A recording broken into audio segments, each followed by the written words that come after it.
This is the Reformed Libertarians Podcast, a project of the Libertarian Christian Institute with Carrie Baldwin and Gregory Baus. We explore free society from a Reformed perspective. You can find us at reformedlibertarians.com. We talk about culture, society, politics, economics, theology, philosophy, worldview, and more, helping those interested in liberty and human flourishing to think about them based in the Reformed faith.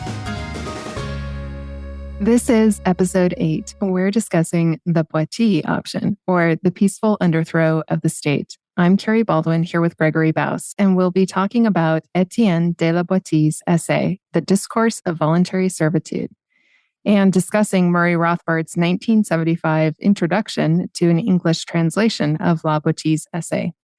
We'll give an overview of the introduction, say a little bit about La Boetie's life, address a possible objection, and highlight the central idea of the essay and intro. We link, as always, in the show notes to both the essay and Rothbard's introduction, as well as to the audio versions of the intro and the essay. In the audio version, Rothbard's intro is about an hour, and La Boetie's essay itself is also about an hour and 20 minutes. Murray Rothbard was a leading economist in the Austrian or praxeological causal realist school, a primary founder of libertarianism, and a genius polymath in economics, political theory, and economic and political history. And we have a link for him in the show notes as well. Gregory, why don't you start us off? How could we summarize what Rothbard covers in his introduction to La Boetie's essay? There are several points to mention. The introduction is somewhat lengthy, but really helpful in grasping La Boetie's views and how they can be applied. So let's alternate in summarizing. Rothbard begins with a summary of La Boetie's biography and provides some historical context for the discourse, mentioning how it was appropriated by the Huguenots, or French Reformed, of the time in their resistance to tyranny. He then discusses the method of the discourse. Rather than being an exposition of particular scripture passages or being a specific historical legal argument, the discourse reasons in terms of universally applicable principles. Right. Then Rothbard explains the central premises of the discourse, namely that tyranny ultimately depends upon popular acquiescence or compliance of the tyrannized, and also La Boetie's opposition to tyranny based on a view of ultimately God-given in nature, law, and right to liberty. He goes on to explain La Boetie's primary conclusion that tyranny may be overcome non-violently through the cessation or withdrawal of the very compliance which fundamentally enables the tyrants. Rothbard then documents how these ideas were promoted not only by the Reformed political resistance of the time, but also by later peaceful anarchists who applied them quite consistently to the tyranny of the state as such. He then discusses La Boetie's exploration of the various means by which compliance with tyranny is established and reinforced through not only coercion, but also subsequent habit of those who comply, as well as by engineering or the manufacture of consent through the diversions of entertainments, the deception of persistent propaganda, and a system of favors and material benefits. That is, in Latin, panem et circenses, bread as well as circuses, from the state's plunder, not only given to the public, but also to those within the state's ever-expanding bureaucratic system. Yeah, so then Rothbard explains how La Boetie believes that however entrenched tyranny might be, people can nevertheless come to withdraw their compliance with it and so genuinely undermine it. And finally, after some further historical reflections, Rothbard discusses the importance of the discourse and the encouragement it offers to libertarians and others opposed to tyranny today in implementing the strategy of en masse, nonviolent, civil noncompliance. We'll also link to a Flashes of Liberty minicast on La Boetie from you, Carrie, that covers the main idea of his discourse. But here's a bit of what Rothbard says about La Boetie's life and the French Reformed connection.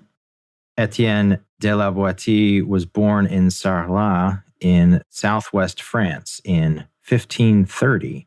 Orphaned at an early age, he was brought up by his uncle and received his law degree from the University of Orléans in 1553. He became a member of the Bordeaux Parliament the following year and was a judge and diplomatic negotiator until an early death in 1563 from some illness or other at the age of 32. La Boetie's great contribution to political thought, the Discourse of Voluntary Servitude, was written likely around 1552 at age 22 while he was a student at the university, where he imbibed in the spirit of free inquiry that prevailed there. In this period of questioning and religious ferment, the University of Orléans was a noted center of free and untrammeled discussion. So La Boetie's main teacher there was the fiery Anne de Bourg. He later became Huguenot, or Huguenot, that is, French Reformed, and a martyr, burned at the stake for heresy against Romanist teaching in 1559. De Bourg was not yet a Protestant while instructing La Boetie, but was already trending in that direction, and it was no accident that this university soon became a center of Calvinism, that is, Reformed Protestantism, nor that some of La Boetie's fellow students became Huguenot leaders. One of these was La Boetie's best friend at the university and de Bourg's favorite student, Lambert Danu. It was in an atmosphere of open philosophical inquiry, as in the law schools of Orléans and other leading French universities in which John Calvin himself, 2 decades earlier, had begun to develop his ideas of Protestant reform. And it was in such atmosphere that legal scholars were to form one of the most important centers of Reformed strength in France. I just want to add, I think it's telling that Reformed Protestantism was really nurtured amid questions about how we are to respond to tyranny. The religious tyranny Martin Luther resisted went hand in glove with political tyranny. And while Luther was known for opposing the violence of the peasant revolts, Calvinism developed in the context of the idea of nonviolent resistance to tyranny. La Boetie's discourse was first published, though partially and anonymously, in the Huguenot pamphlet Wake Up Call to the French in 1574 by Nicolas Barnot, with the collaboration of Theodore Beza, Calvin's successor in Geneva. La Boetie's call for mass civil disobedience was also picked up by another Huguenot pamphlet in 1575, which advocated an association of towns and provinces for the purpose of refusing to pay taxes to the state. The full text with the author's name appeared for the first time a year after that in 1576 in a collection of Huguenot essays compiled by Simon Goulart, a Reformed minister at Geneva. So that's a bit of the historical context. But Carrie, right off the bat here, I want to bring up an objection that might occur to some of our listeners, as it occurred to me when I first heard the main idea of what we're calling the Boetie option, or the strategy of the peaceful underthrow of the state.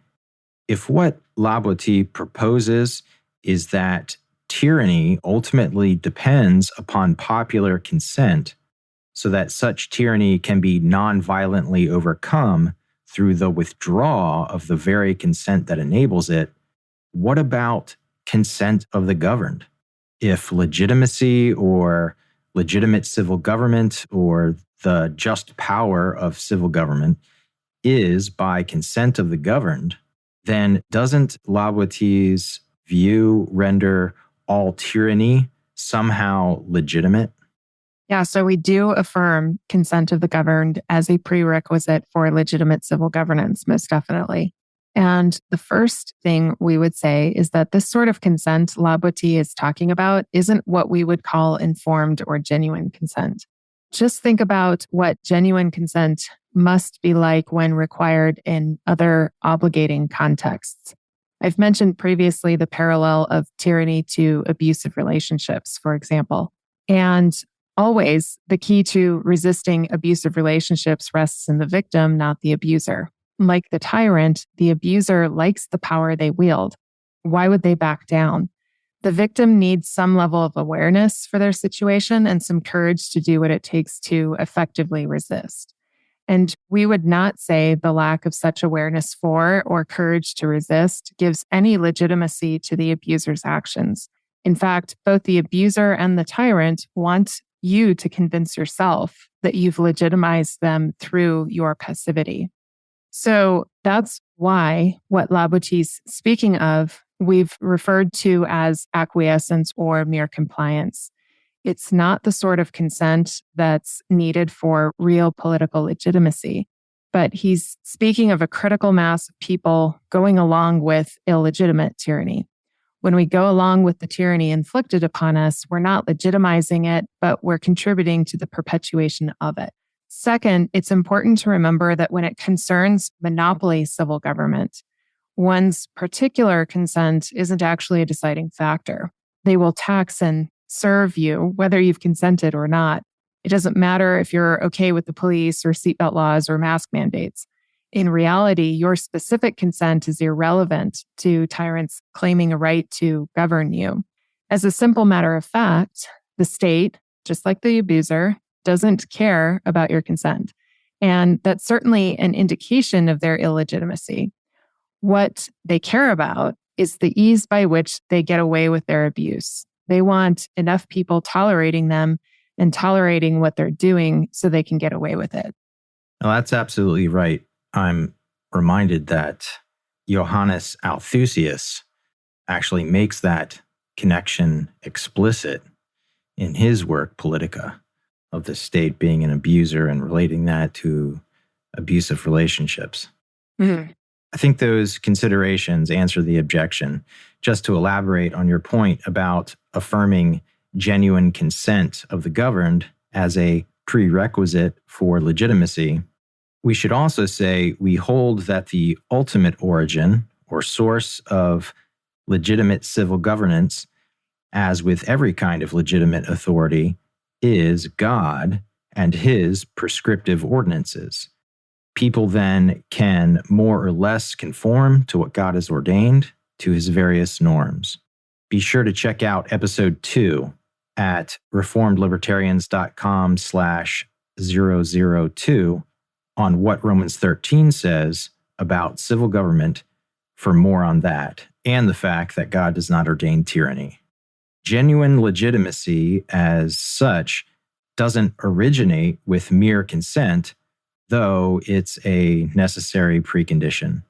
Even if people genuinely consented to tyranny, that would not convey legitimacy upon any unjust government or unjust law or power or unjust use of power. Now, this might raise the question of whether the idea of political representation is coherent, but that's for a future episode. In any case, Carrie, in this introduction, how does Rothbard describe La Boetie's basic conclusion, what we're calling the strategy of the peaceful underthrow of the state? So Rothbard says La Boetie eloquently concludes that obviously there is no need of fighting to overcome a tyrant, for he is automatically defeated if the country refuses consent to its own enslavement. Tyrants need not be expropriated by force. They need only be deprived of the public's continuing supply of funds and resources. The more one yields to tyrants, La Boetie points out, the stronger and mightier they become. But if the tyrants are simply not obeyed, they become undone and as nothing. La Boetie then exhorts us to cast off our chains by refusing to supply the tyrant any further with the instruments of our own oppression. The tyrant indeed has nothing more than the power that you confer upon him to destroy you. Where has he acquired enough eyes to spy upon you if you do not provide them yourselves? How can he have so many arms to beat you with if he does not borrow them from you? The feet that trample down your cities, where does he get them if not your own? How does he have any power over you except through you? How would he dare assail you if he had not cooperation from you? Yes, Boetie goes on to say, I do not ask that you place your hands upon the tyrant to topple him over, but simply that you support him no longer. Then you will behold him as a great colossus whose pedestal has been pulled away, fall of his own weight, and break into pieces. That's a great image.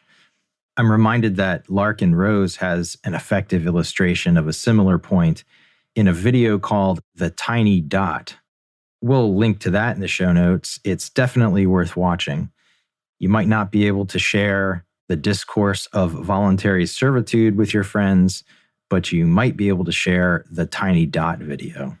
Larken Rose also has a helpful video called The Jones Plantation, we'll link to, and is producing a feature film based on it, information about which we'll also link in the show notes. Yeah, both the Tiny Dot video and the Jones Plantation video are really well done. Larken is really good at illustrating what Boetie is talking about here.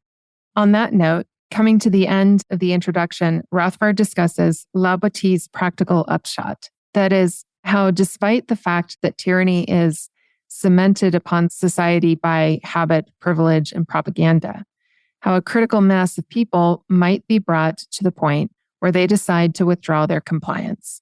Gregory, what's one of the key things Boetie mentions here? I think Boetie said the reformed opposition to tyranny needs to have a podcast. But seriously, he says those who have escaped the matrix, as it were, who understand tyranny to be tyranny and embrace non-compliance as the means to end it, should try to find and support each other and see what we can do together and to spread the message. So in terms of how that message spreads, I'm reminded of a video. The title is something about the first follower, where you see a group of people sitting outside listening to music, but one guy gets up and begins dancing. He's at first dancing alone until one more brave soul joins him, and then a few more. And eventually there's the tipping point and everyone joins in. Yeah, it's weird how inspiring that video is. Yeah. Maybe it's just the enthusiasm.